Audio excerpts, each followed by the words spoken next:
नमस्कार दोस्तों, स्वागत है आप सभी का आपके अपने YouTube channel study with Rajneesh में। दोस्तों, आज हम लोग इडूटेरिया करंट अफेयर्स वार्षिकी 2022 से सितंबर 2021 के महत्वपूर्ण करंट अफेयर्स को पढ़ेंगे। सबसे पहले हम लोग राष्ट्रीय घटनाक्रम को देखेंगे। तो आइए दोस्तों, आज की वीडियो को शुरू करते हैं। तो जैसा कि आप देख पा रहे होंगे, आपके सामने सितंबर 2021 के राष्ट्रीय घटनाक्रम का महत्वपूर्ण संग्रह है। आइए शुरू करते हैं। पहला पॉइंट है, आईआईटी मद्रास ने इलेक्ट्रॉनिक कचरों के समाधान हेतु ई सोर्स नामक डिजिटल प्लेटफॉर्म विकसित किया। इसके माध्यम से बेकार इलेक्ट्रॉनिक सामानों को ऑनलाइन खरीदा या बेचा जा सकता है। एसबीआई ने जम्मू कश्मीर के श्रीनगर में स्थित डल झील में फ्लोटिंग एटीएम की शुरुआत की है। इससे पहले 2004 में एसबीआई ने केरल में फ्लोटिंग एटीएम खोला था। आईआईटी रोपड़, कानपुर और दिल्ली विश्वविद्यालय ने संयुक्त रूप से दुनिया का पहला पौधा आधारित एयर प्यूरीफायर विकसित किया, जिसे यूवरेथ लाइफ नाम दिया गया। यह घरों के अंदर हवा को शुद्ध करेगा।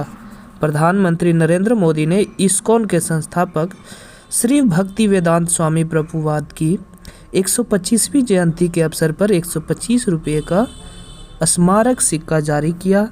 केंद्र शासित प्रदेश लद्दाख ने हिम तेंदुए को, जिसका वैज्ञानिक नाम पैंथर यूनिका है, राजकीय पशु घोषित किया। साथ ही काली गर्दन वाली क्रेन, जिसका वैज्ञानिक नाम ग्रस निक्रिकोलिस है, को राष्ट्रीय या राजकीय पक्षी घोषित किया। किसने? तो लद्दाख केंद्र शासित प्रदेश ने। ठीक है, आगे बढ़ते हैं। महाराष्ट्र सरकार ने छात्रों में वैज्ञानिक दृष्टिकोण का विकास करने के लिए पुणे में एक साइंस सिटी स्थापित करने की घोषणा की। इस साइंस सिटी का नाम राजीव गांधी के नाम पर रखा जाएगा। तमिलनाडु सरकार ने हाल ही में पाक की खाड़ी में भारत का पहला डुगोंग संरक्षण रिजर्व स्थापित करने की घोषणा की। डुगोंग एक समुद्री स्तनपायी जीव है, जिसे समुद्री गाय के रूप में भी जाना जाता है। यह मन्नार की खाड़ी तथा पाक की खाड़ी में पाया जाता है। आइए आगे बढ़ते हैं। आगे है, प्लास्टिक के पुनः उपयोग तथा पुनर्चक्रण के उद्देश्य से भारतीय उद्योग परिसंघ और World Wide Fund for Nature के सहयोग से भारत में पहली बार India plastic pact platform launch किया गया है। भारत में ब्रिटिश उच्चायुक्त अलेक्जेंडर एलिस ने इसे लॉन्च किया है।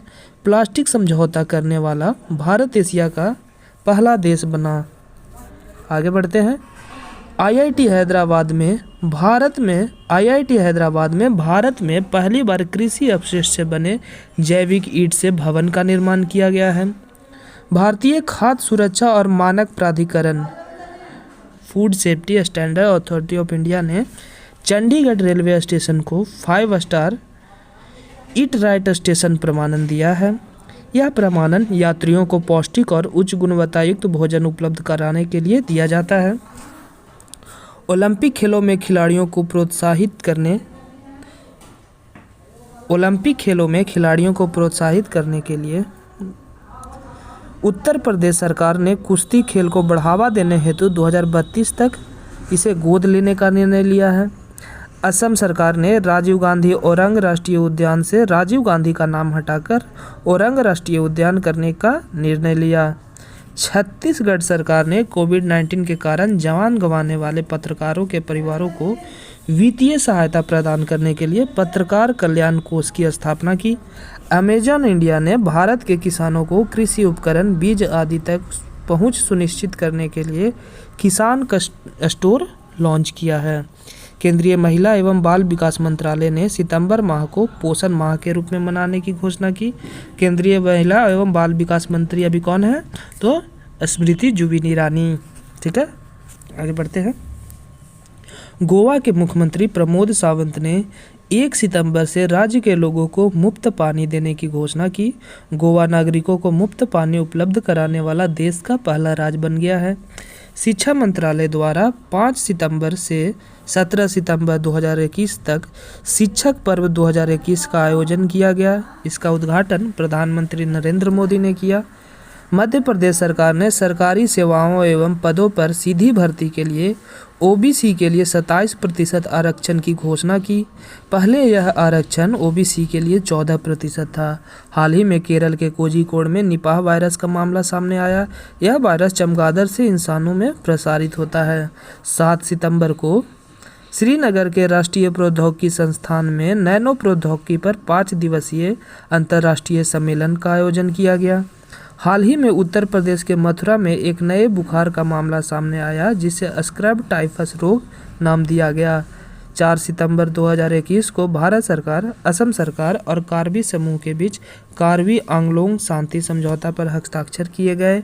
पर्यावरण, वन और जलवायु परिवर्तन मंत्रालय ने असम में स्थित दीपोर बिल वन्यजीव अभयारण्य को इको सेंसिटिव जोन के रूप में अधिसूचित किया। आपको कमेंट करके बताना है पर्यावरण, वन एवं जलवायु परिवर्तन मंत्री अभी कौन है। यह जो अभयारण्य है यह मीठे पानी की एक झील है तथा यह असम का एकमात्र रामसर साइट है। आगे बढ़ते हैं। चंडीगढ़ में देश का सबसे ऊंचा एयर प्यूरीफायर टावर का निर्माण किया गया। यह टावर 24 मीटर ऊंचा है जो 1 किलोमीटर के क्षेत्र के वायु को शुद्ध करेगा। इसी तरह का एक करंट अफेयर्स हम लोगों ने पिछले महीने के राष्ट्रीय घटनाक्रम में देखा था कि स्मॉग टावर का निर्माण किया गया है दिल्ली के कनॉट पैलेस में अरविंद केजरीवाल के द्वारा। ठीक है, आगे बढ़ते हैं। भेल ने हैदराबाद में देश के पहले स्वदेशी रूप से विकसित राख कोयला गैसीकरण आधारित मेथनॉल संयंत्र की स्थापना की है। यह संयंत्र उच्च राख वाले कोयले से प्रतिदिन 0.25 टन मेथनॉल का उत्पादन करेगा। भारतीय राष्ट्रीय राजमार्ग प्राधिकरण, इसके अध्यक्ष कौन है? तो अभी अलका उपाध्याय हैं जो कि 1990 के मध्य प्रदेश कैडर के आईएएस अधिकारी हैं। तो भारतीय राष्ट्रीय राजमार्ग प्राधिकरण ने वायुसेना के लिए राजस्थान के बाड़मेर के पास NH 925A पर भारत की पहली आपातकालीन लैंडिंग सुविधा विकसित की। इसका उद्घाटन रक्षा मंत्री राजनाथ सिंह तथा केंद्रीय राजमार्ग मंत्री नितिन गडकरी ने किया। प्रधानमंत्री नरेंद्र मोदी ने अहमदाबाद में सरदार धाम भवन का वीडियो कॉन्फ्रेंसिंग के जरिए उद्घाटन किया। यह भवन ग्रामीण छात्रों एवं छात्राओं को अलग अलग छात्रावास की सुविधा प्रदान करेगा। तमिलनाडु सरकार ने सुब्रमण्यम भारती की पुण्यतिथि 11 सितंबर को महाकवि दिवस के रूप में मनाने की घोषणा की। 2021 में सुब्रमण्यम भारती की 100वीं पुण्यतिथि है। तमिलनाडु सरकार ने 17 सितंबर को ईवी रामस्वामी की जयंती पर सामाजिक न्याय दिवस मनाने की घोषणा की। ये दोनों डेट इम्पोर्टेंट हो जाता है। महाकवि दिवस जो मनाया जाएगा तमिलनाडु के द्वारा तो वो मनाया जाएगा सुब्रमण्यम भारती की पुण्यतिथि पर, और सामाजिक न्याय दिवस ईवी रामस्वामी की जयंती पर। ठीक है, वो पुण्यतिथि है, ये जयंती है, ध्यान रखेंगे। उत्तराखंड के रानीखेत में भारत के सबसे बड़ी ओपन एयर फर्नरी का निर्माण किया गया है। यह फर्न की विभिन्न प्रजातियों को संरक्षित किया जाएगा तथा पारिस्थितिकी तंत्र में उनकी भूमिका के बारे में जागरूकता को बढ़ावा दिया जाएगा। ये कहाँ खोला गया है? तो रानीखेत में। कल इसी तरह का एक और करंट अफेयर्स हम लोग देखे थे जहाँ चमोली में हर्बल पार्क स्थापित किया गया था। भारत में सर्वाधिक ऊंचाई पर स्थित हर्बल पार्क था वो। ठीक है, इसी तरह के जो एक दूसरे से मिलते जुलते करंट अफेयर्स रहते हैं वो कंफ्यूज करते हैं, तो आप कोशिश करेंगे कि इस तरह के सारे करंट अफेयर्स को एक जगह संग्रह कर लेंगे। नेशनल इंस्टीट्यूशनल रैंकिंग फ्रेमवर्क 2021 के अनुसार लगातार तीसरी बार IIT मद्रास को ओवरऑल देश का सर्वश्रेष्ठ संस्थान चुना गया है। मध्य प्रदेश पावर सेक्टर में साइबर अटैक को रोकने के लिए साइबर सिक्योरिटी लागू करने वाला देश का पहला राज्य बन गया है। तेलंगाना ड्रोन के माध्यम से दवाओं को दूर दराज क्षेत्रों में पहुंचाने वाला पहला राज्य बना। तेलंगाना ने इसे medicine from the sky project नाम दिया। प्रधानमंत्री नरेंद्र मोदी ने 13 सितंबर 2021 को उत्तर प्रदेश के अलीगढ़ में स्वतंत्रता सेनानी तथा समाज सुधारक राजा महेंद्र प्रताप सिंह के सम्मान में विश्वविद्यालय की आधारशिला रखी। दोस्तों, ये राजा महेंद्र प्रताप सिंह वही भारतीय स्वतंत्रता सेनानी हैं जिन्होंने भारत के बाहर सबसे पहली बार अंतरिम सरकार की गठन की थी। इन्होंने पहली बार जो अंतरिम सरकार की गठन की थी वह 1 दिसंबर 1915 को किया था और इसमें इन्होंने खुद को भारत के राष्ट्रपति के रूप में मनोनीत किया था। आइए आगे बढ़ते हैं। 15 सितंबर 2021 को प्रधानमंत्री नरेंद्र मोदी, उपराष्ट्रपति वेंकैया नायडू तथा लोकसभा अध्यक्ष ओम बिरला ने लोकसभा और राज्यसभा टीवी को मिलाकर संसद टीवी को लॉन्च किया है। टाटा स्टील कंपनी ने जमशेदपुर में भारत का पहला कार्बन कैप्चर संयंत्र स्थापित किया। यह संयंत्र प्रतिदिन 5 टन कार्बन डाइऑक्साइड को अवशोषित करेगा। ऐसा तकनीक अपनाने वाला टाटा स्टील भारत की पहली कंपनी बन गई। नीति आयोग के अटल इनोवेशन मिशन ने इसरो तथा CBSE के सहयोग से स्कूली छात्रों के लिए स्पेस चैलेंज लॉन्च किया। इसके तहत छात्रों को अंतरिक्ष के क्षेत्र में नवाचार को बढ़ाने के लिए प्रोत्साहित किया जाएगा। CISF की अधिकारी गीता समोता अफ्रीका की सर्वोच्च चोटी जो कि तंजानिया में है, माउंट किलिमंजारो, और वहीं यूरोप की सर्वोच्च चोटी जो कि माउंट एल्ब्रूस है, रूस में है, को फतह करने वाली सबसे तेज भारतीय बनी है। आगे पढ़ते हैं। आगे है, उत्तर प्रदेश सरकार ने इलेक्ट्रॉनिक्स उद्योग को बढ़ावा देने के लिए इलेक्ट्रॉनिक पार्क की स्थापना की घोषणा की। इस पार्क में इलेक्ट्रॉनिक उपकरणों का निर्माण करने वाली कंपनियां अपनी इकाइयां स्थापित करेंगी। हिमाचल प्रदेश के काजा में दुनिया के सबसे ऊंचाई पर स्थित इलेक्ट्रिक वाहन चार्जिंग स्टेशन का निर्माण किया गया। इसकी स्थापना गोइगो कंपनी ने की। केंद्रीय रेल मंत्री अश्विनी वैष्णव ने रेल कौशल विकास योजना को लॉन्च किया है। इसके तहत 75 रेलवे प्रशिक्षण संस्थानों की मदद से लगभग 50,000 युवाओं को प्रशिक्षित किया जाएगा। राजस्थान सरकार ने राजस्थान पर्यटन व्यापार अधिनियम 2010 में संशोधन कर नया विधेयक पारित किया। इसके तहत राज्य में पर्यटकों के साथ होने वाले दुर्व्यवहार को अपराध घोषित किया गया है। हाल ही में नीति आयोग ने शहरी नियोजन क्षमता में सुधार को लेकर एक रिपोर्ट जारी की है। इस रिपोर्ट के अनुसार अगले 5 वर्षों तक 500 स्वस्थ शहरों के निर्माण का लक्ष्य रखा गया है और वहीं 2030 तक देश के सभी शहरों को स्वस्थ बनाने का लक्ष्य रखा गया है। भारतीय पुरातत्व सर्वेक्षण ने उत्तर प्रदेश के एटा में गुप्त साम्राज्य के मंदिर के अवशेष की खोज की। ये अवशेष बिलसट साइट से मिले हैं जिस पर शंख लिपि में शिलालेख उत्कीर्ण है। भारत पाक युद्ध 1971 की स्वर्ण जयंती के उपलक्ष्य में भारतीय सेना ने 26 से 29 सितंबर तक विजय सांस्कृतिक महोत्सव का कोलकाता में आयोजन किया। केंद्रीय गृह मंत्री एवं सहकारिता मंत्री अमित शाह ने नई दिल्ली के इंदिरा गांधी स्टेडियम में पहली बार राष्ट्रीय सहकारी सम्मेलन का उद्घाटन किया। इस सम्मेलन का उद्देश्य वैश्विक पटल पर भारतीय सहकारिता को मजबूती प्रदान करने के लिए एक मंच प्रदान करना है। भारत के सुप्रीम कोर्ट ने फास्टर नामक इलेक्ट्रॉनिक प्रणाली की शुरुआत की है। इस प्रणाली के द्वारा सुरक्षित इलेक्ट्रॉनिक संचार के जरिए अदालतों से जेलों में प्रमाणित रिकॉर्ड्स को भेजा जाएगा। फास्टर, जिसका पूरा नाम है fast and secured transmission of electronic records. आइए आगे बढ़ते हैं।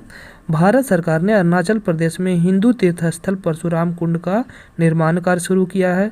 यह तीर्थस्थल ब्रह्मपुत्र पठार में लोहित नदी पर होगा। लोहित ब्रह्मपुत्र की सहायक नदी है। अगर आप लोग भारत का भूगोल में अपवाह तंत्र पढ़े होंगे तो आपको पता होगा कि ब्रह्मपुत्र की सहायक नदी लोहित नदी ब्रह्मपुत्र नदी से किस ओर से आके मिलती है, आपको कमेंट करके बताना होगा। आयुष्मान भारत डिजिटल मिशन 27 सितंबर 2021 को प्रधानमंत्री नरेंद्र मोदी ने इसे लॉन्च किया है।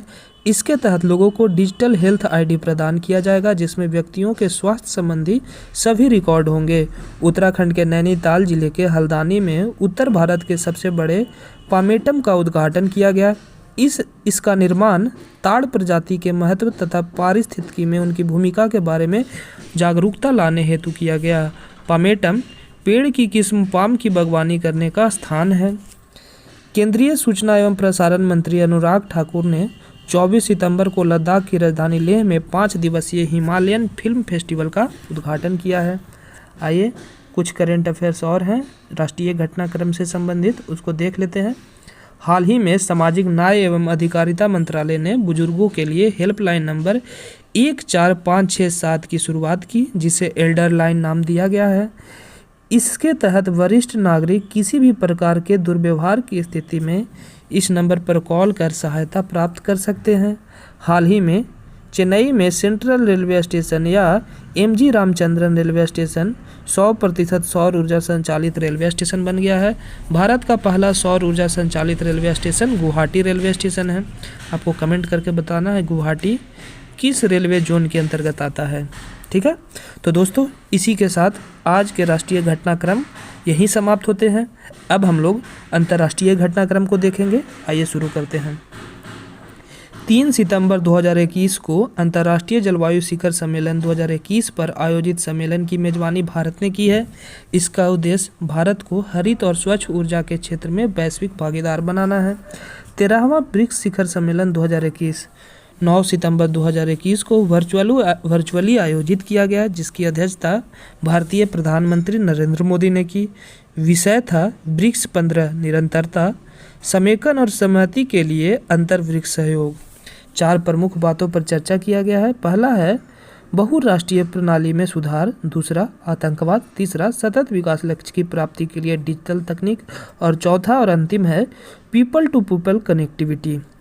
भारत और ऑस्ट्रेलिया के बीच 2+2 मंत्री स्तरीय वार्ता का आयोजन नई दिल्ली में किया गया है। 2+2 वार्ता दोनों देशों के रक्षा एवं विदेश मंत्रियों के बीच होने वाली वार्ता है।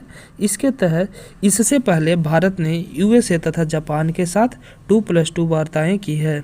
दोस्तों, एक और बात जो मैं आपको बता दूं कि भारत ने क्वाड देशों के अलावा भी एक देश है जिसके साथ 2+2 संवाद तंत्र स्थापित किया है, और वह देश रूस है। ठीक है, आगे बढ़ते हैं। हाल ही में इंग्लैंड सभी नवनिर्मित घरों में इलेक्ट्रिक वाहन चार्जर की स्थापना को अनिवार्य करने वाला दुनिया का पहला देश बन गया है। आइसलैंड में हवा से CO2 सोखने वाला दुनिया का सबसे बड़ा संयंत्र स्थापित किया गया। यह संयंत्र प्रति वर्ष 4000 टन CO2 सोखेगा और एकत्रित CO2 को एक चट्टान के रूप में परिवर्तित करेगा। इस संयंत्र का नाम ओरका संयंत्र रखा गया है। ओरका, ठीक है, ओरका ही पढ़ेंगे ना, ओरका संयंत्र। आगे बढ़ते हैं।